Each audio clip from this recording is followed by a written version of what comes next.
Welcome to BPSC maker. दोस्तों आज है 27 जून 2021 और 27 जून 2021 से बिहार करंट अफेयर्स और साथ ही राष्ट्रीय और अंतर्राष्ट्रीय घटनाओं सहित करंट अफेयर्स के जितने भी प्रश्न बनेंगे वो सभी मैं आपको यहाँ पर इस वीडियो में बताऊंगा।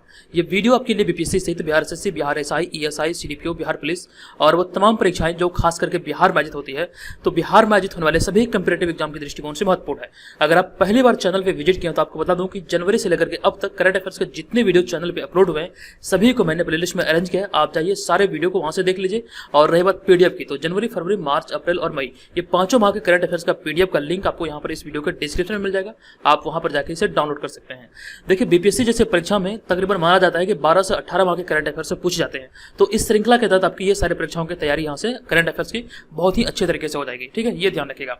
अब चलिए यहाँ पे आगे बढ़ते हैं। और जो पिछले वीडियो मैंने आपसे प्रश्न पूछा था वो प्रश्न था कि हाल ही में कौन सा देश भारत को हराकर पहला विश्व टेस्ट चैंपियनशिप यानी कि WTC का खिताब जीता है। तो देखिए यहाँ पर इस प्रश्न का जो राइट आंसर होगा ये होगा ऑप्शन नंबर सी, यानी कि न्यूजीलैंड ने ये पहला खिताब जीता है भारत को हरा करके। इसके बारे में यहाँ पर कंप्लीट इन्फॉर्मेशन मैंने आपको पिछले वीडियो में दिया था, तो ध्यान रखिएगा जो भी प्रश्न आपसे पूछा जाता है और उसका आंसर आप कमेंट बॉक्स में मतलब डिटेल में जरूर लिखा कीजिए। तो यहाँ पर सभी लोगों ने इस प्रश्न का राइट आंसर किया है। तो चलिए अब यहाँ पे हम आगे बढ़ेंगे और चलते हैं यहाँ पर आगे। और आप देख सकते हैं यहाँ पर प्रमुख दिवस, तिथि और थीम वाला सेक्शन है। इसे मैं आपको रोज रिवाइज कराता हूँ, आज नहीं कराने वाला हूँ, आज इसे मैं स्किप कर रहा हूँ। आज मैं सीधे चलता हूँ प्रश्न पे। पहले प्रश्न पे चलते हैं और यहाँ पर मैं आपको एक एक करके सारे प्रश्न बताऊंगा और प्रश्न से रिलेटेड जितने भी महत्वपूर्ण फैक्ट होंगे उन्हें भी डिस्कस करूंगा। तो आपको इस पूरे वीडियो को ध्यानपूर्वक देखना है और वीडियो के अंत में जो प्रश्न आपसे पूछा जाएगा उसका आंसर आपको कमेंट बॉक्स में कमेंट करके देना है। तो यहाँ पर आज का हमारा पहला प्रश्न है कि हाल ही में नारकोटिक्स कंट्रोल ब्यूरो यानी कि एनसीबी ने किस बिहारी नेता को अपना ब्रांड एम्बेसडर बनाया है। तो देखिए एनसीबी के द्वारा भी हाल ही में बिहारी नेता पंकज त्रिपाठी को अपना ब्रांड एम्बेसडर बनाया गया है। तो ऑप्शन नंबर ए यहाँ पर इस प्रश्न का सही उत्तर होगा। अब यहाँ पर आपको इसके बारे में बता दूं कि हाल ही में 26 जून 2021 को वर्ल्ड ड्रग डे मनाया गया और इसे मनाने का उद्देश्य लोगों को ड्रग्स के इस्तेमाल से रोकना और उनको जागरूक करना है। और इस मौके पर नारकोटिक्स कंट्रोल ब्यूरो यानी कि एनसीबी ने ड्रग के खिलाफ इस मुहिम में बिहारी बॉलीवुड अभिनेता पंकज त्रिपाठी को ब्रांड एम्बेसडर बनाया है। आप जो यहाँ पर इमेज में देख रहे हैं यही है पंकज त्रिपाठी। और यहाँ पे आगे मैंने लिखा है कि पंकज त्रिपाठी मूल रूप से बिहार के गोपालगंज जिला के निवासी हैं और इन्होंने रन फिल्म से अपनी कैरियर की शुरुआत की थी जो कि 14 मई 2004 को रिलीज हुई थी। अब देखिए यहाँ पे बात आई है रन फिल्म की, तो रन फिल्म के बारे में बता दूं कि इस फिल्म में पंकज त्रिपाठी का रोल कहाँ पे था। तो इस फिल्म में एक और अभिनेता थे जो कि मतलब इस फिल्म से उनको बहुत ही ज्यादा प्रसिद्धि मिली है, तो उनका नाम है विजय राज। विजय राज के साथ इनका एक सीन था जहां पर विजय राज बिरयानी खाने के बाद वो आगे बढ़ते हैं और जब भी वो हिचकी लेते हैं या फिर कुछ बोलते हैं तो उसके मुंह से कौवा की आवाज आती है। तब मतलब एक सीन है उसी दौरान कि मतलब कि पंकज त्रिपाठी से इनका मुलाकात होता है और पूछते हैं कि देखिए भैया, और जब भी दरअसल हम हिचकी ले रहे हैं तो मतलब कौवे की आवाज आती है। तब उसके बाद पंकज त्रिपाठी के द्वारा कहा जाता है कि भैया जब आप खाएंगे आप 5 रुपये वाला बिरयानी तो आपके मुंह से मोहम्मद रफी जैसी आवाज थोड़ी आएगी। तो वो एक सीन था जो कि मतलब कि इसके साथ था, मतलब कि विजय राज के साथ।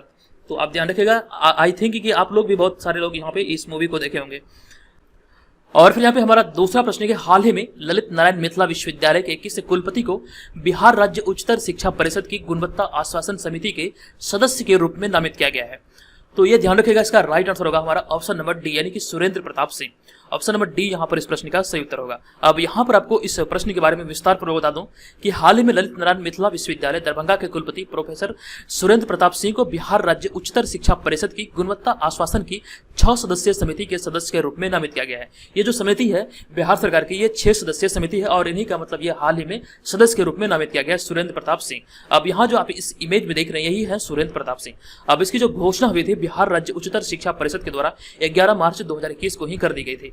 अब यहाँ पे सुरेंद्र प्रताप सिंह के बारे में लिखा गया है कि प्रोफेसर सुरेंद्र प्रताप सिंह लखनऊ के गोमती नगर के निवासी हैं। वे लखनऊ विश्वविद्यालय के पूर्व कुलपति भी हैं। तो इतनी सारी जानकारी यहाँ से आपको याद रखना है। ये बेसिकली ये उत्तर प्रदेश के रहने वाले हैं, मतलब कि उत्तर प्रदेश के लखनऊ के गोमती नगर के, तो ये आपको ध्यान रखना है। चलिए उसका ध्यान हम बढ़ते हैं अगले प्रश्न पे। हमारा तीसरा प्रश्न है कि हाल ही में बिहार के किस जिले के 3 युवाओं या फिर छात्रों ने 5 दिन में माउंट फ्रेंडशिप चोटी पर फतह पाया है। यह चोटी, छोटी लिखा गया, यह चोटी किस राज्य में है। तो देखिए ये जो माउंट फ्रेंडशिप चोटी है ये किस राज्य में है। इसका राइट आंसर होगा हमारा ऑप्शन नंबर बी यानी कि हिमाचल प्रदेश में है। ऑप्शन नंबर बी यहाँ पर इस प्रश्न का सही उत्तर होगा। अब यहाँ पर आपको इस बारे में बता दूं कि हाल ही में बिहार के नालंदा जिले के 3 युवाओं या फिर छात्रों जिनमें कि गोपाल कुमार, अभिषेक रंजन और प्रिया गुप्ता ने 5 दिन में 17,000 फीट की चढ़ाई कर हिमाचल प्रदेश के कुल्लू मनाली में माउंट फ्रेंडशिप चोटी पर चढ़कर तिरंगा लहराया है। ये ध्यान रखेगा। और उन्होंने 19 जून को चढ़ाई मतलब कि ये शुरू की थी। ये आपको ध्यान रखना है। और इससे पहले अभिषेक रंजन इससे पहले 22 अप्रैल 2021 को अफ्रीका की सबसे ऊंची चोटी किलिमंजारो की चढ़ाई की थी और किलिमंजारो की जो ऊंचाई है ये 5895 मीटर है। अब यहाँ से आपको एक प्रश्न याद रखना है, अफ्रीका की सबसे ऊंची चोटी है ये किलिमंजारो, ठीक है, ये आपको ध्यान रखना। और अभी हाल ही में ये जो मतलब कुल्लू मनाली की जो मतलब कि माउंट फ्रेंडशिप चोटी है, इस पर चढ़कर बिहार के 3 युवाओं ने मतलब कि तिरंगा लहराया है, ये आपको ध्यान रखना। और तीनों युवा जो थे ये नालंदा जिले के रहने वाले थे। तो ऑप्शन नंबर बी यहाँ पर इस प्रश्न का राइट आंसर होगा। तो यहाँ से ये सारी चीजें आपको याद रखना है। उसके बाद हम यहाँ पे बढ़ते हैं आगे और आपको बता दूं, अगर आप घर बैठे 67वीं बीपीएससी प्राथमिक परीक्षा और बीपीएससी सीडीपीओ इन दोनों परीक्षाओं की तैयारी में लगे हैं और टेस्ट सीरीज को ज्वाइन करना चाहते हैं तो यहाँ पर आप हमारे टेस्ट सीरीज को अटेंड कर सकते हैं। ये आपको 25वां सेट आज पेड ग्रुप में देखने को मिलेगा। जो भी पेड मेंबरशिप लिए हुए हैं तो वो लोग पेड ग्रुप में अपडेट रहे, वहां पर आपको मतलब पेड ग्रुप में ये 25वां सेट भेजा जा चुका है, ठीक है। तो जो लोग नहीं लिए हैं यहाँ पर इस व्हाट्सअप नंबर पर मैसेज करके आप हमारे इस पेड ग्रुप को ज्वाइन कर सकते हैं। इसकी कंप्लीट इन्फॉर्मेशन मैं आपको इस वीडियो में आगे दूंगा, तो पूरे वीडियो के साथ बने रहें। चलिए अब यहाँ पे बढ़ते हैं अगले प्रश्न पे। हमारा चौथा प्रश्न है कि नेशनल स्किल डेवलपमेंट कॉर्पोरेशन ने हाल ही में किस सोशल मीडिया कंपनी के साथ मिलकर संयुक्त रूप से digital skill championship program launch किया है। तो देखिए इस प्रश्न का जो राइट आंसर होगा, नेशनल स्किल डेवलपमेंट कॉर्पोरेशन ने अभी हाल ही में व्हाट्सएप के साथ मिलकर ये डिजिटल स्किल चैंपियनशिप प्रोग्राम को लॉन्च किया है। तो ऑप्शन नंबर ए यहाँ पर इस प्रश्न का सही उत्तर हो जाएगा। अब यहाँ पर आपको इसके बारे में डिटेल में बता दूं कि हाल ही में 24 जून 2021 को नेशनल स्किल डेवलपमेंट कॉर्पोरेशन यानी कि NSDC ने सोशल मीडिया कंपनी व्हाट्सएप से संयुक्त रूप में अपना डिजिटल चैंपियनशिप प्रोग्राम लॉन्च किया। मतलब इसके साथ मिलकर ये संयुक्त रूप से इस प्रोग्राम को लॉन्च किया गया है। तो आपको ध्यान रखना, इसका जो राइट आंसर होगा ये होगा व्हाट्सएप। और यहाँ पे आगे लिखा गया है, इस कार्यक्रम का उद्देश्य भारतीय युवाओं को रोजगार के लिए तैयार करने के लिए डिजिटल कौशल पर प्रशिक्षण देना है। और इस कार्यक्रम के तहत स्कूल और कॉलेजों के छात्रों को डिजिटल और ऑनलाइन कौशल का उपभोग करने के लिए प्रशिक्षित किया जाएगा। तो जो भी मतलब मैं आपको बार बार बोलता हूँ कि जो भी योजना होता है, जो भी प्रोग्राम वगैरह होता है, वो उसका कुछ ना कुछ लक्ष्य होता है, कुछ ना कुछ उद्देश्य होता है। वो भी आपसे एग्जाम में पूछा जा सकता है। ये ऐसा सिर्फ ये नहीं है कि आपको सिर्फ ये प्री एग्जाम में ही हेल्प करेगा, बल्कि जब आप इसे पढ़ते हैं, जब आप इसे डिटेल में लिखना शुरू करेंगे तो आपको मेंस एग्जाम में भी आपको बहुत ही ज्यादा हेल्प करेगी।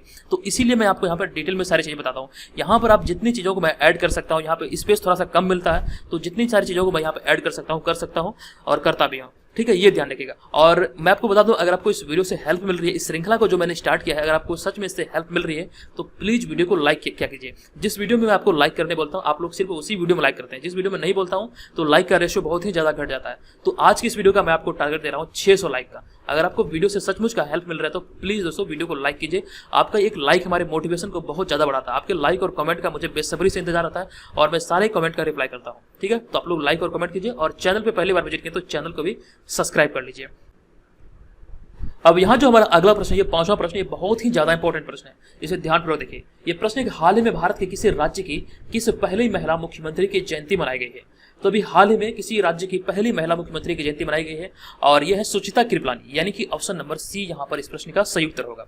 अब यहाँ पर आपको इस प्रश्न के बारे में विस्तार पूर्वक बता दूं कि हाल ही में 25 जून 1908 को अंबाला हरियाणा के एक बंगाली परिवार में जन्मे विख्यात स्वतंत्रता सेनानी और भारत की पहली महिला मुख्यमंत्री सुचिता कृपलानी की जयंती मनाई गई है। ये ध्यान रखिएगा, 25 जून 2021 को इनका मतलब जयंती मनाया गया है। आप जो यहाँ पर इस इमेज में देख रहे हैं, यही है सुचिता कृपलानी, जो कि भारत की पहली महिला मुख्यमंत्री थी। और ये किस राज्य की महिला मुख्यमंत्री बनी थी वो भी मैं आपको बताऊंगा।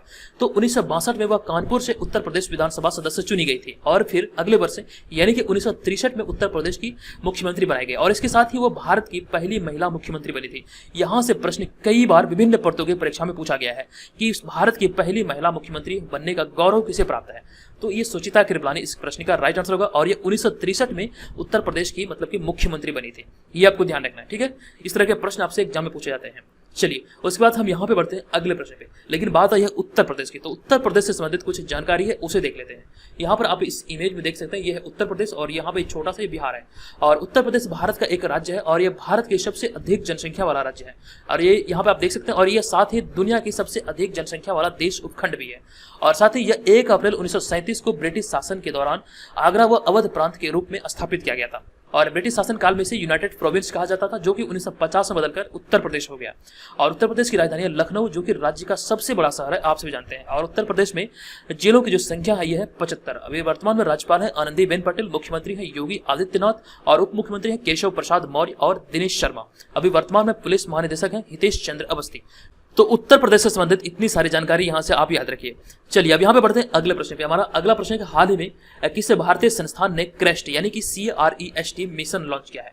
तो अभी हाल ही में IIT मद्रास के द्वारा क्रेस्ट मिशन लॉन्च किया गया है। आपको इस बारे में बता दूं कि हाल ही में भारतीय प्रौद्योगिकी संस्थान मद्रास ने centre for research on start UPS and risk financing यानी कि क्रेस्ट लॉन्च किया है और यह नवाचार, उद्यमिता और जोखिम पूंजी में नेतृत्व प्रदान करेगा। यह आपको याद रखना, यह भी हाल ही में IIT मद्रास के द्वारा लॉन्च किया गया है। और फिर यहाँ पे नेक्स्ट पॉइंट है कि यह उच्च गुणवत्ता वाले अनुसंधान से मिलकर होने के लिए बाधा का समाधान करेगा और एक सूचना संस्थान के रूप में क्रेस्ट को शोधकर्ताओं और नीति निर्माताओं के लिए सुलभ बनाएगा। तो ये सारी जानकारी आपको याद रखना है कि उच्च संस्थान के साथ मिलकर जो भी बाधा आएगा उसका समाधान किया जाएगा। तो इसी को ध्यान रखते हुए भी हाल ही में IIT मद्रास के द्वारा ये क्रेस्ट मिशन को लॉन्च किया गया है। तो आपको ध्यान रखना ऑप्शन नंबर बी यहाँ पर इस प्रश्न का सही आंसर होगा। चलिए अब यहाँ पे बढ़ते हैं अगले प्रश्न पे। हमारा 7वां प्रश्न है कि हाल ही में वैश्विक रेटिंग एजेंसी S&P ने चालू वित्त वर्ष 2021-22 के लिए भारत के विकास दर के अनुमान को क्या रखा है। तो देखिए इस प्रश्न का जो राइट आंसर होगा ये होगा हमारा ऑप्शन नंबर सी यानी कि 9.5 लिखा गया है। अब यहाँ पे आपको इस बारे में बता दूं कि हाल ही में वैश्विक रेटिंग एजेंसी S&P ने यानी कि स्टैंडर्ड एंड पुअर ने चालू वित्त वर्ष 2021-22 के लिए भारत के विकास दर के अनुमान को 11% से घटा करके 9.5% कर दिया है और वहीं पे 2022-23 के लिए भारत के विकास दर का जो अनुमान लगाया गया है इस S&P एजेंसी के द्वारा ये 8% रहने का अनुमान लगाया गया है। तो ये सारी जानकारी यहाँ से आप याद रखिए, S&P यानी कि स्टैंडर्ड एंड पुअर से। तो ये सारी चीजों को यहां से आपको याद रखना है। अब यहाँ पे बात है भारत के विकास दर की। तो भारत के विकास दर के बारे में विभिन्न संस्थाओं द्वारा जो अनुमान लगाया गया है वो सारे के सारे यहाँ पे मैंने मतलब कि एकत्र किया है। आप यहाँ पे एक एक करके सारे को देखें और आप चाहें तो इसका स्क्रीनशॉट भी ले सकते हैं। तो आपको यहाँ पे बता दूं कि वित्तीय वर्ष 2021-22 के लिए विभिन्न संस्था द्वारा जो मतलब अनुमान है ये आपको ध्यान रखना, ये वित्तीय वर्ष 2021-22 का यहाँ पे मैंने ऐड किया है। तो यहाँ पे मतलब पहला जो मैंने लिखा है ये लिखा है वैश्विक रेटिंग एजेंसी S&P यानी कि स्टैंडर्ड एंड पुअर। तो इसके अनुसार ये जो अनुमान है ये 9.5% है, ये ध्यान रखेगा। और यहाँ पे मैंने दूसरा लिखा है भारतीय उद्योग मतलब परिसंघ, ये इसमें भी मतलब 9.5 का मतलब ये अनुमान है 9.5%। और वहीं पर रेटिंग एजेंसी क्रिसिल की बात किया जाए तो ये भी 9.5%, यानी कि ये तीनों जो यहाँ पर है ये पहला जो तीनों इस तीनों में 9.5% ही ग्रोथ रेट का अनुमान लगाया गया है। और वहीं पे अगला पॉइंट हम देखेंगे अमेरिकी रेटिंग एजेंसी फिच के अनुसार ये 12.8% है जो कि इस सूची में सर्वोच्च है। और अगला है इंडिया रेटिंग्स एंड रिसर्च, इसके अनुसार 10.1% और केयर रेटिंग्स के अनुसार 10.2% और मूडीज इन्वेस्टर के अनुसार ये 9.6%। और यहाँ पे मैंने आपको मूडीज इन्वेस्टर के बारे में पिछले वीडियो में ही बताया था। तो ये सारी चीजों को यहाँ से आपको याद रखना है। यहाँ से आपके जरूर प्रश्न बनेंगे, जो थीम वाला सेक्शन होता है प्रमुख दिवस और थीम वाला जो सेक्शन होता है वहां से आपके प्रश्न बनेंगे। एक प्रश्न आप कंफर्म रहिए। और वहीं पे अगर बात किया जाए विकास दर के अनुमान जो GDP ग्रोथ के बारे में जो भी मतलब संस्था के द्वारा ये अनुमान लगाया जाता है तो यहाँ से भी आपका एक प्रश्न मतलब समझिए कंफर्म है, आपसे एग्जाम में पूछा जाएगा। ठीक है, तो ये दोनों तथ्यों को यहाँ से आपको याद रखना है। तो इतनी सारी चीजें यहां से आप याद रखिए। अब यहाँ पे बढ़ते हैं अगले प्रश्न में। हमारा अगला प्रश्न ये बहुत ही अच्छा प्रश्न है। ये प्रश्न है कि हाल ही के एक अध्ययन के अनुसार विश्व के किस देश में तितलियों की सबसे ज्यादा प्रवासी का निवास स्थल है। तो इस रिपोर्ट के अनुसार कोलंबिया में सबसे ज्यादा तितलियों के मतलब की प्रजाति का निवास स्थल है। तो ऑप्शन नंबर डी यहाँ पर इस प्रश्न का सही उत्तर होगा। अब यहाँ पर आपको इसके बारे में बता दूं कि कोलंबिया दक्षिण अमेरिका महाद्वीप में स्थित एक देश है और हाल ही के एक रिपोर्ट के अनुसार दुनिया में मतलब तितलियों की सबसे ज्यादा प्रजाति का निवास स्थान यहीं पर पाई गई है। ये आपको ध्यान रखना। और यहाँ पे आगे लिखा गया है तितलियों की सभी ज्ञात प्रजातियों की लगभग 20% प्रजाति यहाँ पे पाई जाती है। तो यहाँ पर याद रखिए कि जितने भी मतलब ज्ञात तितली की प्रजाति है उनमें से 20% प्रजाति जो है ये कोलंबिया में पाई जाती है। और यहाँ पे नेक्स्ट पॉइंट जो ये भी बहुत अच्छा पॉइंट है और यहाँ पे तितलियों की 200 से ज्यादा प्रजातियां पाई जाती है, जिसे कि चेकलिस्ट ऑफ कोलंबियन बटरफ्लाइज शीर्षक वाले दस्तावेज में प्रजातियों को मतलब कि पंजीकृत किया गया है, मतलब इसको एकत्रित किया गया है। तो ये सारी चीज यहाँ से आप याद रखिए, चेकलिस्ट ऑफ कोलंबियन में इसे मतलब कि शामिल किया गया है। तो इससे मतलब रिपोर्ट के अनुसार जो कोलंबिया देश है वहां पर मतलब तितलियों की सबसे ज्यादा प्रजाति का निवास स्थल पाया गया है। तो आपको ध्यान रखना ऑप्शन नंबर डी यहाँ पर इस प्रश्न का राइट आंसर होगा। ये कोलंबिया जो है ये दक्षिण अमेरिकी महाद्वीप में स्थित एक देश है। चलिए अब यहाँ बढ़ते हैं अगले प्रश्न पे। हमारा अगला प्रश्न 9वां प्रश्न हाल ही में सौरभ चौधरी ने अंतर्राष्ट्रीय शूटिंग स्पोर्ट्स फेडरेशन में कौन सा पदक जीता है। तो भी हाल ही में सौरभ चौधरी के द्वारा कांस्य पदक जीता गया है। ऑप्शन नंबर बी यहाँ पर इस प्रश्न का सही उत्तर होगा। अब यहाँ पर आपको इस बारे में बता दूं कि हाल ही में क्रोएशिया के ओसीजेक में आयोजित अंतर्राष्ट्रीय शूटिंग स्पोर्ट्स फेडरेशन यानी कि ISSF विश्व कप में पुरुषों की 10 मीटर एयर पिस्टल स्पर्धा में भारतीय निशानेबाज सौरभ चौधरी ने कांस्य पदक जीता है। ये आप ध्यान रखिएगा, कांस्य पदक जीता गया है। और आप जो इस इमेज में देख रहे हैं यही है सौरभ चौधरी। और इस प्रतियोगिता में पहले दिन मतलब भारत का ये पहला पदक था। ये आपको ध्यान रखना, ये कांस्य पदक जीता है। और यहाँ पे आगे लिखा गया इस प्रतियोगिता में ईरान के जवाद फोरोफी ने लगातार दूसरी बार स्वर्ण पदक हासिल किया है। तो ये सारी चीज़ यहाँ से आप याद रखिए, जैसे जैसे यहाँ पर जो भी इन्फॉर्मेशन आती जाएगी वो सारे आपको मैं बताता चलूंगा, ठीक है। उसके बाद हम यहाँ पे बढ़ते हैं अगले प्रश्न पे। हमारा अगला प्रश्न है कि हाल ही में किस कंपनी ने अगले 3 वर्षों के लिए सौर फोटोवोल्टिक सेल बनाने के लिए एक नई स्वच्छ ऊर्जा कारखाना शुरू करने की घोषणा की है? किस कंपनी के द्वारा ये मतलब कि ऊर्जा कारखाना शुरू करने की घोषणा की गई है? तो देखिए, इस प्रश्न का जो राइट आंसर होगा ये होगा रिलायंस इंडस्ट्रीज, यानी कि ऑप्शन नंबर ए यहाँ पर इस प्रश्न का सही उत्तर होगा। अब यहाँ पर आपको इसके बारे में विस्तार पूर्वक बता दूं कि हाल ही में रिलायंस इंडस्ट्रीज ने 75,000 करोड़ के निवेश के साथ अगले 3 वर्षों के लिए सौर फोटोवोल्टिक सेल बनाने के लिए एक नई स्वच्छ ऊर्जा कारखाना शुरू करने की घोषणा की है। ये आपको ध्यान रखना, ये घोषणा भी रिलायंस इंडस्ट्रीज के द्वारा किया गया है और इसके तहत अगले 3 वर्षों के लिए सौर photovoltaic cell, green hydrogen, battery और ईंधन सेल बनाने के लिए 4 गीगा फैक्ट्री स्थापित की जाएगी। 4 गीगा फैक्ट्री स्थापित की जाएगी, जिसमें कि यह 100 गीगावाट और मतलब सौर ऊर्जा का उत्पादन क्षमता स्थापित करेगा। तो ये सारी चीजों को आपको यहाँ से याद रखना है। रिलायंस इंडस्ट्रीज के द्वारा जो ये निवेश का घोषणा किया गया अभी हाल ही में, ये 75,000 करोड़ का मतलब निवेश होगा और इसके तहत आगामी 3 वर्षों तक सौर photovoltaic cell, green hydrogen, battery और ईंधन सेल बनाने के लिए मतलब इसमें 4 गीगा फैक्ट्री स्थापित किया जाएगा और इसी के लिए अभी हाल ही में घोषणा किया गया और जिसके तहत 100 गीगावाट सौर ऊर्जा उत्पादन क्षमता भी स्थापित किया जाएगा। तो ये सारी जानकारी यहाँ से आप याद रखिए, रिलायंस इंडस्ट्रीज के द्वारा भी हाल ही में ये घोषणा किया गया है। चलिए अब हम यहाँ पे बढ़ते हैं अगले प्रश्न पे। हमारा अगला प्रश्न हाल ही में किसने EPGS नामक एक IT प्लेटफॉर्म लॉन्च किया है? EPGS नामक एक IT प्लेटफॉर्म किसने अभी लॉन्च किया है? तो देखिए, इस प्रश्न का जो राइट आंसर होगा ये होगा हमारा ऑप्शन नंबर डी, यानी कि LIC के द्वारा अभी हाल ही में इसे लॉन्च किया गया। आपको बता दूं ये आखिर है क्या। तो हाल ही में भारतीय जीवन बीमा निगम यानी कि LIC ने EPGS नामक एक केंद्रीकृत वेब आधारित work flow IT platform launch किया है। इसे आपको ध्यान रखना है और LIC ने इस प्लेटफॉर्म को अपने ग्रुप बिजनेस ऑपरेशन के संचालन के लिए लॉन्च किया है। ये आपको ध्यान रखना और इसका उद्घाटन LIC के अध्यक्ष MR कुमार के द्वारा केंद्रीय कार्यालय मुंबई में किया गया था। तो अभी हाल ही में EPGS नामक एक IT प्लेटफॉर्म का कि लॉन्च किया गया, ये LIC ने किया है, जो कि भारतीय जीवन बीमा निगम ने किया है। और यहाँ पर मैं आपको बता दूं, ये जो लॉन्च किया गया है ये LIC जो है ये अपने बिजनेस ऑपरेशन को संचालित करने के लिए लॉन्च किया है। तो EPGS नामक इस IT प्लेटफॉर्म को लॉन्च किया गया है, ये आप ध्यान रखिएगा। चलिए उसका ध्यान बढ़ते हैं अगले प्रश्न पे। हमारा 12वां प्रश्न है कि हाल ही में किस कंपनी ने अपने टिप जार फीचर के लिए रोजर पे के साथ समझौता किया? एक नया फीचर है टिप जार और इसी के फीचर के लिए रोजर पे के साथ समझौता किया गया, किस कंपनी के द्वारा? तो देखिए, इस प्रश्न का जो राइट आंसर होगा ये होगा हमारा ऑप्शन नंबर बी, यानी कि ट्विटर ने ये समझौता किया है रोजर पे के साथ। ऑप्शन नंबर बी यहाँ पर इस प्रश्न का सही उत्तर होगा। अब यहाँ पर आपको इसका कारण बता दूं कि हाल ही में ट्विटर ने, देखिए 2 बार लिखा गया, तो हाल ही में ट्विटर ने अपने नए टिप जार फीचर के लिए रोजर पे के साथ समझौता किया है। इसकी घोषणा फरवरी 2021 में ही की गई थी और हाल ही में ट्विटर ने 24 जून 2021 को रोजर पे के साथ समझौता कर लिया है, समझौता करने की घोषणा भी कर दी है। और वर्तमान में इस नए टिप जार सुविधा का लाभ चुनिंदा यूजर्स के लिए उपलब्ध होगा और इस ये जो नया टिप जार फीचर होगा, इस नया tip jar feature Twitter user को ट्विटर पर किसी सामग्री के लिए रचनाकारों को भुगतान करने की सुविधा देता है। यहाँ पर मैं आपको सीधे शब्दों में बता दूं कि ट्विटर पर अब जो भी चीजें उपलब्ध होगी, जो भी सामग्री होगी, वो किसी भी फॉर्मेट में हो, चाहे वो PDF फॉर्मेट में हो या फिर कोई भी सामग्री होगी, वो सारे कह सकते हैं सीधा ये एक तरह से कि डिजिटल फॉर्मेट होगा, वहां से आप किसी चीज को परचेज कर सकते हैं। यानी कि जो कि एक जो होता है कि कह सकते हैं जो खरीद बिक्री वाला जो साइट होता है, ई-कॉमर्स साइट, उसी तरह का ये फीचर एक तरह से कहा जा सकता है। वहां पर आप ये खरीद बिक्री का ऑप्शन होगा, वहां से आप खरीद सकते हैं और उसी के लिए रोजर पे के साथ, ये रोजर पे जो एक पेमेंट गेटवे है और इसका जो मुख्यालय ये बेंगलुरु में है और ये पेमेंट गेटवे का ही मदद लेने के लिए ये ट्विटर ने अभी हाल ही में इसके साथ रोजर पे के साथ समझौता किया है। तो ये सारी जानकारी यहाँ से आप याद रखिए। चलिए अब हम यहाँ पे बढ़ते हैं आज के इस वीडियो के प्रश्न की ओर। आज के इस वीडियो का प्रश्न है हमारा कि हाल ही में बिहार के मुख्य सचिव त्रिपुरारी शरण राव की सेवा में कितने माह का विस्तार किया गया है? तो आपने अगर कल वाले वीडियो को ध्यानपूर्वक देखा होगा तो इसका आंसर आपको याद होगा। इसका आंसर क्या है कृपया कमेंट बॉक्स में हमें कमेंट करके जरूर बताइए, ठीक है। आप चाहें तो इसके बारे में डिटेल में भी लिख सकते हैं।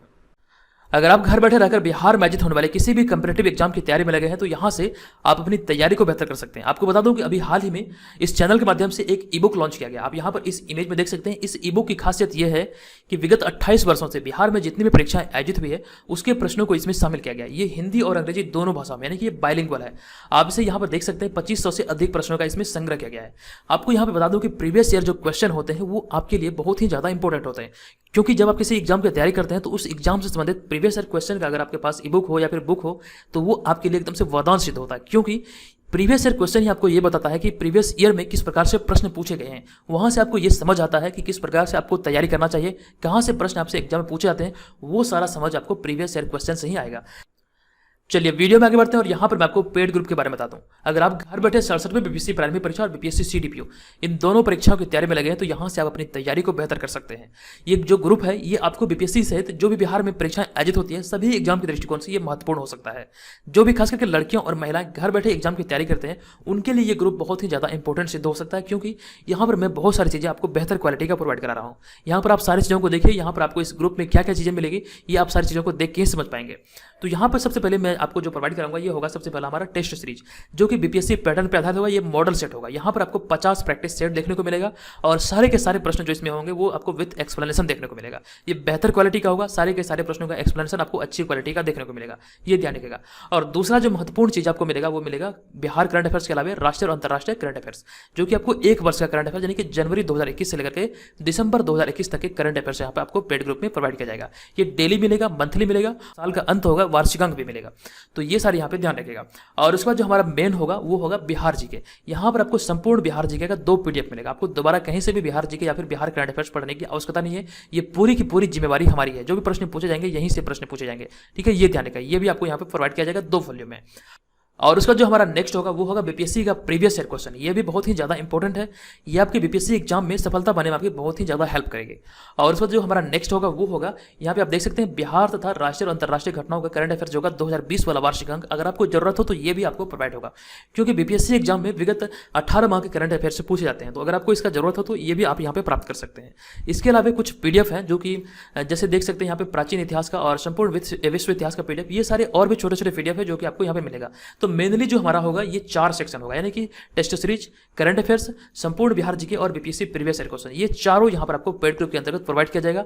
तो देखिए, अगर आप इसे ज्वाइन करना चाहते हैं तो यहां पर जो आपको ये व्हाट्सअप नंबर दिख रहा है, इसी व्हाट्सअप नंबर पे आपको pre21 लिख के मैसेज करना है। ध्यान रहे, आपको कॉल नहीं करना है बल्कि इस पे व्हाट्सअप पे मैसेज करना है pre21 लिख के।